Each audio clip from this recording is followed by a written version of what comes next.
और वो लाल बत्ती थी और वहाँ पे कोई स्टैंड नहीं था और उसके पास पैसे नहीं होंगे, चेंज नहीं होगा या जो भी वजह थी, वो निकला। तो कहता पीछे से एक गाड़ी आई, उसने मुझे लाइटें दी और मेरी गाड़ी रोक दी सामने लाकर। तो उसमें से एक अधेड़ उम्र खातून निकली। तो उसने कहा, मैं समझा कि शायद ये कोई पुलिस, ट्रैफिक पुलिस की खातून है। तो उसने उससे पूछा कि आप पुलिस से हैं? उसने कहा नहीं, मैं एक आम शहरी हूं, तुम पीछे टोल टैक्स नहीं देकर आए हो, वापस जाओ और टोल टैक्स देकर आओ, क्योंकि अगर तुम नहीं दोगे तो तुम्हारे हिस्से का ये टोल टैक्स मुझे किसी और शक्ल में कहीं और देना पड़ेगा, क्योंकि तुमने चोरी की है मेरे मुल्क के टैक्स की। ये जज्बा होता है एक शहरी का, कि एक शहरी को अपने मुल्क के हर वसाइल के लिए खड़े होना चाहिए।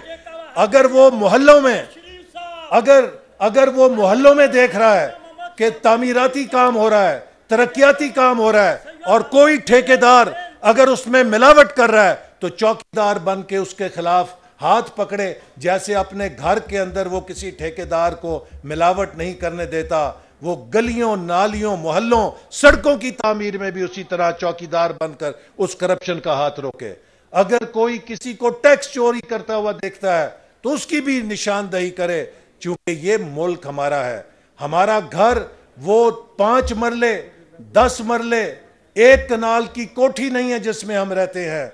हमारा घर, ये मुल्क पाकिस्तान है, जो कराची से शुरू होता है और गिलगित बल्तिस्तान तक जाता है, और इसके चप्पे चप्पे की खूबसूरती और हुस्न के हम सब मिल के जिम्मेदार हैं। जब हम इस जज्बे के साथ चलेंगे तो मुझे यकीन है कि आप देखेंगे कि जैसे आज दुनिया हमारे एटमी धमाकों की गर्विदा है, जैसे आज दुनिया 10 मई को हमारी कामयाबी के कसीदे पढ़ रही है, चंद सालों के अंदर दुनिया हमारी मुआशी और इक्तसादी कामयाबियों के कसीदे पढ़कर मिसाल के तौर पे बयान करेंगे कि कोई कौम अगर अज़म करके तरक्की करती है तो वो पाकिस्तानी कौम की तरह तरक्की करती है। हमारा अज़म किसी से कम नहीं है, हमारे जज्बे किसी से कम नहीं है।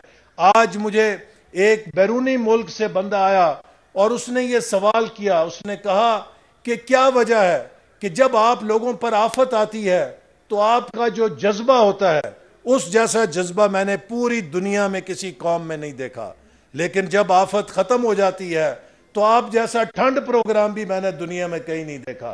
तो आइए तहिया करें कि इस ठंड प्रोग्राम को खत्म करेंगे और अपने जज्बे को उसी सतह पे रखेंगे कि जिस सतह के ऊपर हम किसी चैलेंज के सामने खड़े होते हैं। यह भी एक चैलेंज है कि हमने पाकिस्तान को दुनिया की मुआशी ताकत बनाना है, और इस चैलेंज के पूरा होने तक हम चैन से नहीं बैठेंगे।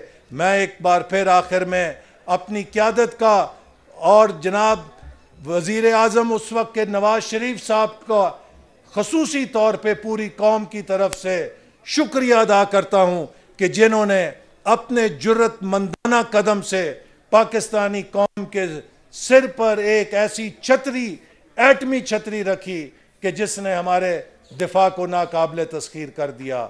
हमारे वो अजीम शान साइंसदान जिनकी क़यादत डॉक्टर AQ खान और डॉक्टर अशफाक अहमद ने की, KRL और पाकिस्तान एटॉमिक एनर्जी के कमीशन के तमाम साइंसदान और इंजीनियर्स, वो खराज तहसीन के मुस्तहिक हैं।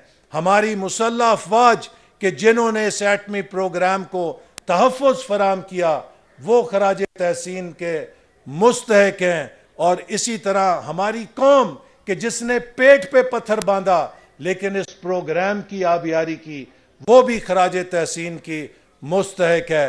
और मैं समझता हूँ कि ये तारीख़ का एक नहायत खूबसूरत, जिसे कह लीजिए कि वाक़या है कि 28 मई था तो उस वक्त वज़ीर आज़म नवाज शरीफ थे, और जब 7 मई का चैलेंज आया तो पाकिस्तान के ऊपर ऐसा वज़ीर आज़म नहीं था कि जो असेंबली में खड़ा होकर कहता कि हुन मैं की करा, अब मैं क्या करूं।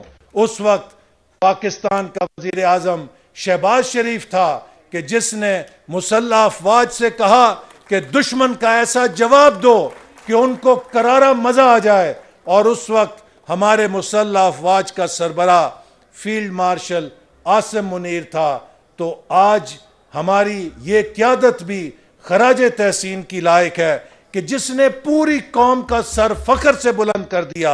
आज अमेरिका में बसने वाले पाकिस्तानी से लेकर कनाडा में बसने वाले पाकिस्तानी, बरतानिया यूरोप में बसने वाले पाकिस्तानी, मशरक़ वुस्ता में मेहनत करने वाला पाकिस्तानी, या मशरक़ी एशिया के किसी मुल्क में रहने वाला पाकिस्तानी, अफ्रीका में रहने वाला पाकिस्तानी, या दुनिया में कोई मुल्क जहां पर कोई पाकिस्तानी बसता है, उसका सर फख्र से बुलंद है।